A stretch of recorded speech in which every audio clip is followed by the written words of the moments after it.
I am Nirjan Ace Cavita, age of 24 years old, and I am enrolled at AMA Cavite General Trias Campus, and enrolled in the course of Bachelor's of Science in Electronics Engineering, rendering of 240 hours, and handling the position of lead engineer of Team Arduino. My task was to enhance the original defect detection na nagawa ng batch 1, which is the camera vision 2 sensor. And upon checking the previous project of the previous batch, nakapag-formulate ako ng new design on how to enhance the defect detection model para mas accurately ma-detect yung mga defect ng product, especially on the dominant colors of the products ng JPMC. For the lessons na natutunan ko within the OJT, which is first is the team collaboration, kasi yun yung pinaka-importante when working on a project scale of industry-based projects.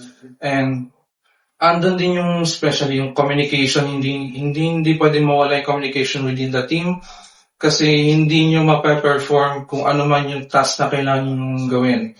And third was the coordination ng mga tasks na gagawin ng mga team members.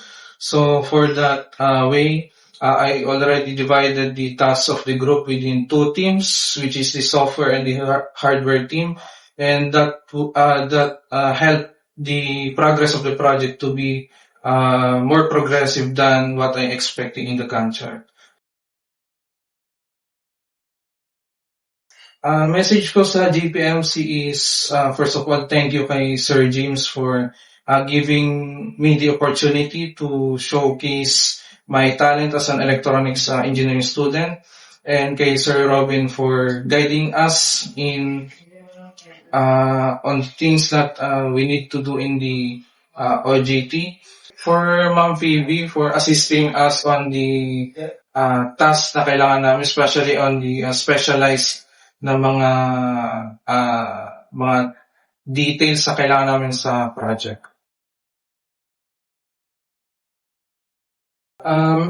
Message ko for the next batch of interns, especially sa team ng Arduino, continue the innovation of the project that we started on the batch 4. Kung may mga pwede pa kayong i-enhance sa project namin, do so. And if may mga bagay man kayong i-implement or to innovate within the project or to integrate, you're free to do so as well.